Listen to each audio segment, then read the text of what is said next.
In the year 2239, Earth was calm. After many years of war, humans had finally built peace across the planet. Nations worked together. Technology had grown fast.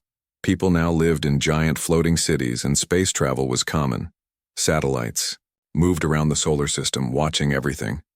One of them, called Sentinel-7, was far beyond Pluto, deep in space. Its job was to listen for any unknown signals. For years, it had heard nothing. Until now. One night, Sentinel-7 picked up a strange sound. It wasn't random, it came again and again. It had a pattern, like a heartbeat. Earth's Space Defense Center received the signal. Commander Riley, a calm but sharp man in his 50s, stood up when he heard it. He called his top team. "This is not from Earth," he said. The room became silent. The scientists ran tests. They tried to decode the message. It wasn't a normal sound, it was data, deep, strong, and full of strange math codes. The signal was getting louder. It meant something, or someone, was getting closer. After 2 days, the team cracked a part of the code. It was military language. It came from an unknown alien race. And they were sending warnings. Warnings before attack. Commander Riley didn't wait. He sent a global alert. Earth's leaders gathered for a meeting in Skybase 1, a space station above Earth. They looked at the signal. The message was cold and direct. "Earth, your time is over. Prepare for surrender or destruction." Panic started to grow. This wasn't a first contact, this was a threat. "We don't even know who they are," said one general. "But they know us," replied Riley. "And they're coming fast." Every hour the signal became clearer. More data arrived. It showed the size of the fleet. Hundreds of ships. Some were bigger than Earth's biggest cities. In just 10 days, they would enter Earth's space. The news leaked to the public. People were afraid. Some ran to shelters. Others prayed. Some thought it was fake. But when Earth's moon bases picked up images of giant moving ships, fear turned real. Huge dark shadows floated across the stars. The invasion had begun. Earth's military got ready. Old rival nations joined together. Factories began making weapons at top speed. Soldiers were trained night and day. Drones filled the sky. But many experts said the same thing. "We're not ready for this." In the middle of all this fear, something strange happened. One alien ship flying ahead of the others slowed down. It left the main fleet. Then, it did something no one expected. It sent a message, in perfect English. Everyone in the control room stared at the screen.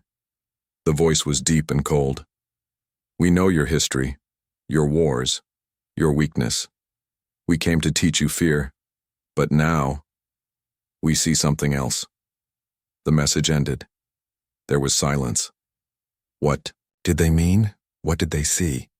Commander Riley replayed the message over and over. There was something hidden in the voice. Not just power, but maybe doubt. Maybe fear. One scientist, Dr. Hara, noticed something strange in the signal. Inside the voice wave was a strange echo. It wasn't natural. It was a second code, hidden deep. She stayed awake all night studying it. And finally she found something, a pattern, a secret. She ran to Commander Riley the next morning. "Sir, I think they're not just warning us. They're testing us, watching how we react. And I found something inside their signal, maybe a weakness." "Commander," Riley looked at her. "A weakness? In their fleet?" She nodded. "We may have one chance. If we act fast, we can hit them where it hurts." Riley looked out the space window. The alien ships were now closer. Bright lights moved like fire across the dark sky. Time was running out. The countdown had begun. Earth had 10 days to find a way to fight back. The whole world watched the stars, holding its breath. Something terrible was coming. And what happened next would be remembered by the entire galaxy. The message from the alien ship echoed in every major control room on Earth. No one could sleep that night. The voice had spoken in perfect English, but it didn't feel human. It was cold, slow, and full of hidden meaning. Everyone kept asking the same question. Why did only one ship break from the fleet? And why send a message like that? The leaders called another emergency meeting. Every scientist, engineer, and language expert joined in. They replayed the message again and again, looking for clues. The scientist named Dr. Hara sat quietly in the back. Her eyes were fixed on the data.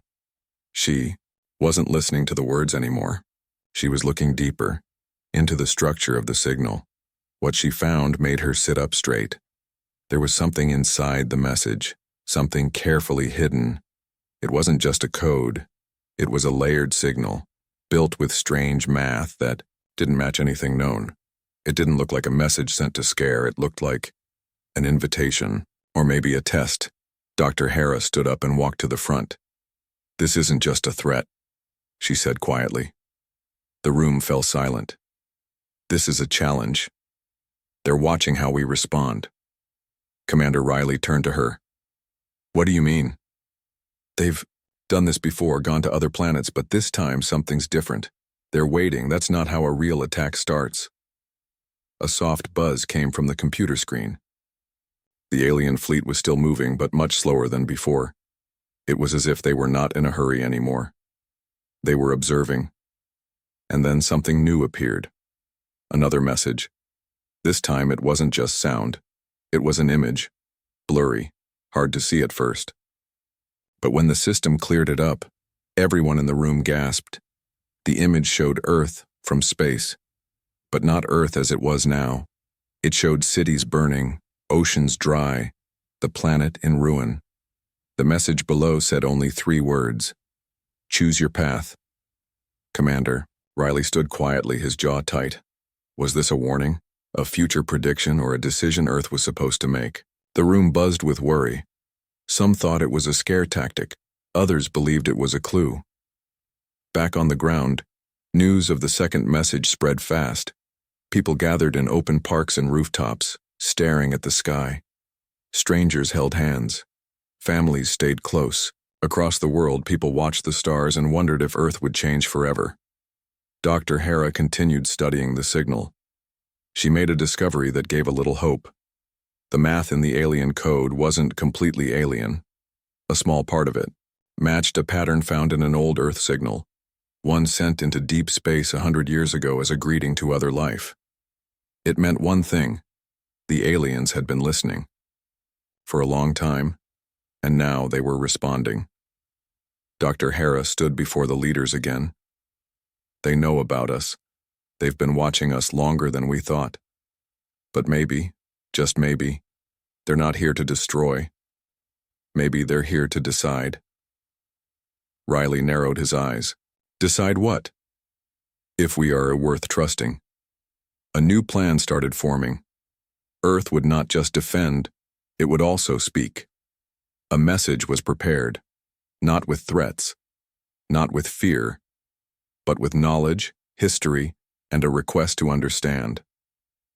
Global team came together to build Earth's answer. Writers, scientists, children, and even poets worked side by side. They told the story of humanity, both the good and the bad. They showed how people had changed, how peace had been built, how Earth had learned from its mistakes. The message was sent. And then, silence. The alien ships did not respond. But something changed. The lead ship, the one that first sent the message, began to move again. Not toward Earth.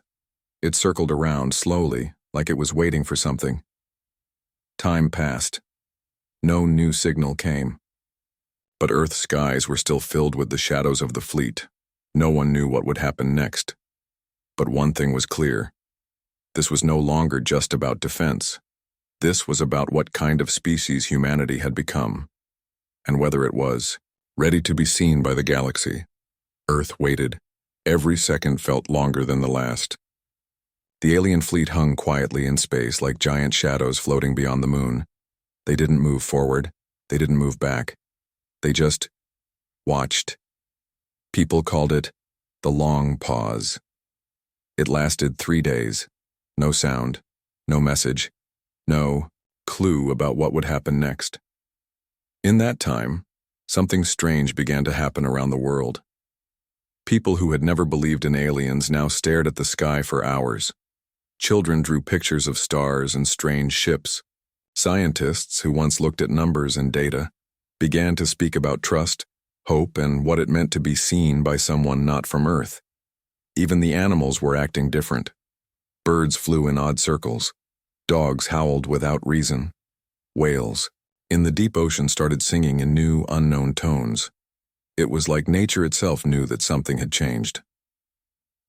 In Skybase 1, Commander Riley stood before the giant observation window. His eyes were fixed on the lead alien ship, the same one that had sent the message.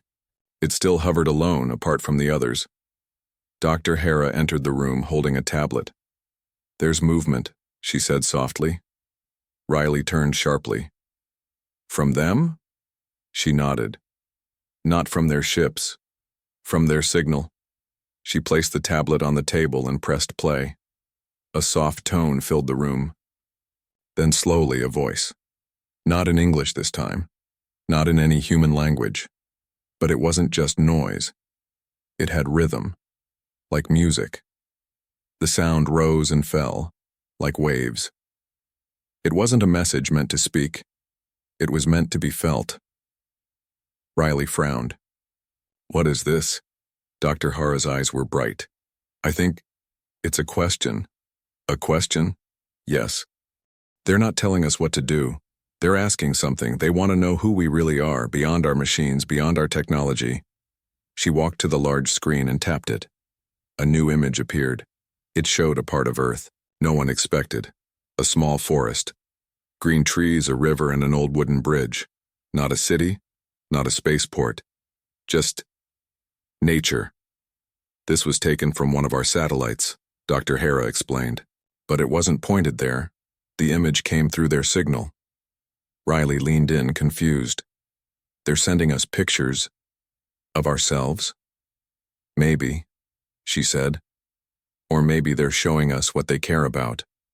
Not our weapons, not our towers, but life itself. Things we forget, things they want us to remember." Down on Earth, the response to the images was powerful. News channels showed the pictures. Artists made giant paintings in the streets. People gathered in forests, on beaches, even in deserts, to feel connected again. Something was changing. Earth was no longer scared. It was curious. It was waking up. Then something unexpected happened again. A small light blinked on Skybase's radar. One of the alien ships, one far in the back, began to move, but not toward Earth. It moved closer to the lead ship. Then it stopped. For 5 minutes, they floated near each other. Then both ships slowly turned, and together, they moved away from the rest of the fleet. Riley and his team watched in silence. They weren't attacking. They weren't running.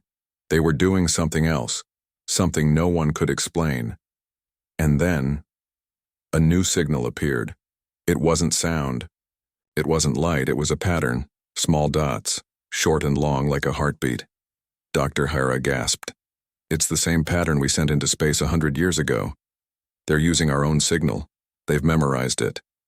"But why now?" Riley asked. She looked at him. "To answer. They want us to know. They've been listening, and now they're replying." The two alien ships continued their slow movement. They were leaving the fleet, and the rest of the fleet. They remained still, like statues across the stars. Something had changed in them too. As the world watched, one question filled every mind. Was this the beginning of peace, or the calm before a choice that would shape the galaxy forever? The two alien ships moved farther away from the main fleet, gliding slowly toward deep space. No alarms, no threats. Just quiet movement, like a silent message Earth had not yet learned to read. Commander Riley stood beside Dr. Hera in the Skybase control room, both watching the ships grow smaller on the screen. "Why are they leaving?" he asked. His voice low. Dr. Hera didn't answer at first. Her eyes were locked on the signals still coming in. "They're sending something new," she finally said, "but it's not aimed at us." She brought up the signal display. Strange lines filled the screen. drawn in soft pulses of light. They moved in patterns, forming shapes, almost like writing, but not from any known language. "What do you think it means?" Riley asked. She smiled, but it was a puzzled smile. "I think they're speaking to each other." Behind them, the quiet hum of the bass filled the room, but everything felt still. These weren't enemies. They weren't acting like a force ready to strike. They were acting like messengers. Or maybe explorers with a deeper purpose. Meanwhile, something unusual began to happen around Earth. For the first time in many years, countries stopped arguing. Scientists from different continents shared information openly. People came together not to prepare for war, but to understand what was truly happening. Even children sensed the change. In one small school in Africa, a girl stood before her class and asked a question no adult had yet spoken out loud. "What if they're not here to test our strength, but our heart?" Her question was played on news stations around the world. It became a symbol of hope, of wonder, of something bigger than fear. Back on Skybase, another surprise came. A third ship from the alien fleet began to move. But unlike the others, this one didn't leave. It came closer, slowly, carefully. It stopped halfway between the Earth and the main fleet. Riley's team watched every move. "This one feels different," said Lieutenant Yao. "It's not joining the two that left, but it's not staying with the others either." Dr. Hera studied the ship's shape. "It's a bridge," she whispered. Riley looked confused. "A bridge?" "Yes, between their side and ours." She quickly checked the data. Then she saw something that made her heart skip. There's a platform opening on their ship.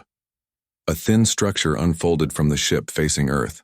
Not a weapon, not a barrier. It looked like a stage, or maybe a doorway. And then a soft glow appeared on the surface of the platform. It shimmered like water in sunlight, but it didn't burn or flicker. It pulsed, gently. "They're inviting someone," Hara said. "Inviting?" Riley repeated.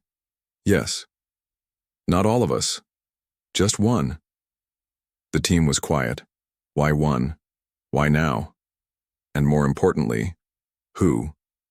Down on Earth, people watched live broadcasts showing the alien ship and the glowing doorway. No one moved toward it yet. But it was clear this was not an accident. The aliens had made a decision, one that only Earth could answer. The United Earth Council met within the hour. Scientists, diplomats, spiritual leaders, and even ordinary citizens were invited. Not to choose a fighter, but a voice. Someone to go forward, not to battle, but to speak. The debate was long and filled with questions. Was it a trap, a test, or a beginning? And while the world talked, the doorway above Earth continued to glow, calm, steady, patient. Back on Skybase, Dr. Hera stood once again beside Riley. "They're waiting," she said, "but for how long?" he asked. She looked at the stars, her voice soft. "I don't think they're here to count minutes. They're here to see if we're ready, to meet them as we truly are." The stars blinked quietly. The fleet stayed still. And the doorway, in the sky, kept shining like a question without pressure, but full of meaning. Earth now stood at the edge of something new. Not a war. Not a surrender, but a chance, a choice. And somewhere, far across space, others were watching, waiting, wondering what kind of story Earth would write next. The world held its breath. Above Earth, the alien platform still glowed softly. Its light was warm and constant, like a quiet invitation waiting to be answered. Skybase 1, orbiting just beneath the massive ship, had become the center of everything. Every nation, every screen, every eye was watching it. Not out of fear, but something else now. Hope and questions. Who would go? Not a soldier, not a leader, but someone who could carry the heart of Earth in their voice, in their presence. The United Earth Council had decided a single person would step forward, not with power, but with peace. Her name was Lena Solis. She wasn't a general, she wasn't even a scientist. She was a language teacher from a small coastal town. Why her? Because she had once created a way for deaf and blind children to communicate, through touch and rhythm. Because she believed that all living beings could understand each other, if they chose to listen long enough. Commander Riley met her at the boarding chamber. "You don't have to be brave," he told her quietly. "You just have to be honest." Lena smiled. "I've never been to space," she said, looking at the stars through the window. "But maybe that's a good thing. Maybe they want someone who still remembers what Earth feels like." She stepped into the small shuttle alone. As the door closed behind her, people across the planet stood still, on rooftops, in fields, in schools, and by city lights. For the first time in history, the entire planet focused on a single person taking a single step. As Lena's shuttle rose toward the alien ship, the glowing platform began to shift. Not suddenly. Gently. It opened like a flower. A path appeared, smooth, curved, silver blue in color, floating between the shuttle and the alien ship's side. Lena's shuttle docked with ease. No pulling, no force, just stillness, like a breath held in the dark. Inside the alien ship, there was no one to greet her, but it wasn't empty. The walls glowed with soft moving light, not bright but full of shape and rhythm, like music without sound. Lena stepped forward carefully. Each footstep echoed, not loudly but clearly. She placed her hand gently on a wall. The surface responded. Colors moved beneath her fingers. Not wild, not random. They pulsed in circles, 3 slow, 1 quick. She copied the pattern by tapping her fingers on her leg. The wall responded again, faster this time, like it understood. Lena smiled. It was not language as humans knew it. It was something deeper, a kind of dance between feeling and thought. Suddenly, the space around her changed. The walls moved, not closing in but opening out. She stood now inside a wide chamber. The floor looked like water, but it was solid beneath her. In the middle of the room, light began to form, not a person, not a voice. A shape. Many shapes. Moments from Earth's past, flickering like dreams. A forest at sunrise. Children laughing in the rain. Birds flying across the ocean. An old man planting a tree. A whale gliding through. Deep blue. Lena's eyes filled with quiet tears. "They've seen us," she whispered. "They remember the things we forget." Then something new appeared. This time, it was her. A memory she hadn't shared with anyone. Her younger self, sitting beside her mother under a sky full of stars. They weren't talking, just sitting, listening to the wind. Lena stood completely still. Somehow the ship, or those within it, had found her memory, not her mind, her feeling, that quiet moment of peace. A soft pulse of light moved across the room, the same rhythm from before, 3 slow, 1 quick.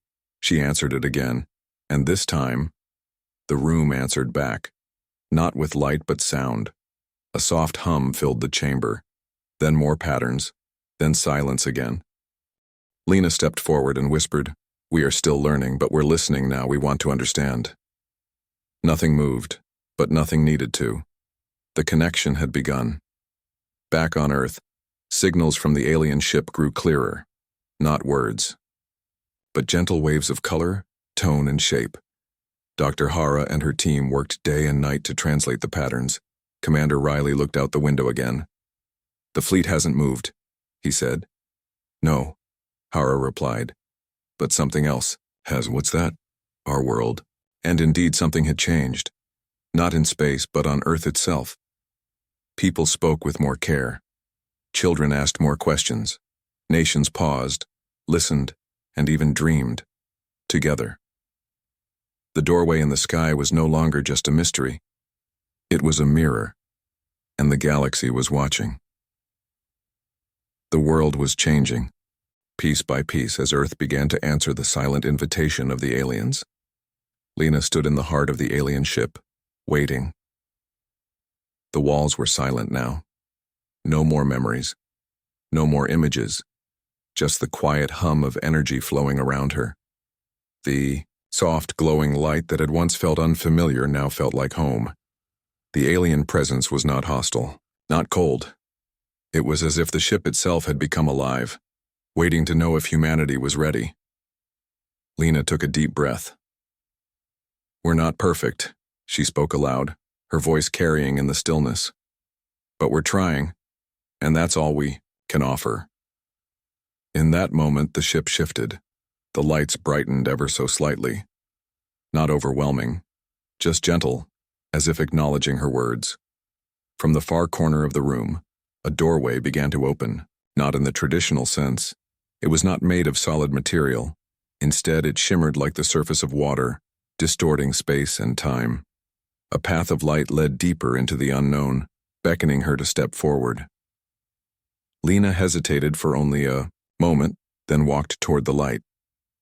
As she crossed the threshold, she found herself not in a physical room, but in an entirely new space. It felt like floating, not in a ship, but in the very fabric of the universe itself. Stars shone bright around her. Galaxies spun in the distance, moving slowly as if waiting for her gaze to meet them. And then, there they were, the beings. Not physical, but present in a way Lena could feel deep inside her. They were not humanoid. They had no form she could understand. But they surrounded her, an invisible presence with a calming energy that filled her from within. Lena closed her eyes, letting the feeling wash over her. The silence stretched on. Not empty silence. A silence full of meaning. Then a thought, not her own, touched her mind. "Are you ready?" It wasn't a voice. More like a thought shared in perfect understanding. A question, yes, but not one that demanded an answer. Lena exhaled slowly. "I think so," she replied. In the distance, the stars shifted again, and the galaxies seemed to align. The beings before her, whoever or whatever they were, began to show her things. Images, not of Earth or even of the stars she could see, but of something beyond both. It was a message, a history, a warning, and a gift. Through their unspoken connection, she learned of their kind, beings that had traveled across galaxies, witnessing the birth and death of stars. They were not conquerors, nor were they explorers. They were watchers, silent observers of the universe's story. Their task was to understand, to help when needed, but never to interfere. And now, they were watching Earth. For the first time in their existence, they saw something different. A species that, though full of conflict, was capable of deep empathy. A species that was learning, changing, evolving. And they had decided, after all their observations, that Earth was not only worth saving, it was worth sharing the universe. With Lena felt a profound sense of peace. She wasn't just representing Earth anymore. She was part of something greater, something larger than anyone on Earth could possibly imagine. And then, as quickly as it had begun, the presence around her began to fade. The doorways of light shimmered once again. The stars blinked out of existence, and the familiar feeling of gravity returned. Lena found herself back on the alien ship. The glowing platform was gone. The soft, humming light that surrounded her was dimming. She turned toward the open doorway. The shuttle waited for her. As she made her way back to the shuttle, the door closed behind her. She looked out the window, and for a moment the Earth felt distant, like she was no longer just standing on a planet but floating in the vastness of space itself. When she returned to Skybase, the first thing she heard was a message broadcast across all channels. "We have been watching." The invitation was not to war. It was to understanding. "We have learned, and we will continue to learn. You are not alone in the universe. The choice was always yours. Now, the journey begins." The alien ships, one by one, slowly turned and began to depart. but not with the same quiet movement they had arrived with. This time they moved in harmony, like a song shared between worlds, and Earth, standing on the edge of the unknown, watched as the stars seemed to beckon. The world had changed, and yet it hadn't. Earth was still Earth, with all its beauty and flaws, its dreams and struggles. But now Earth was part of something greater, and the universe was waiting.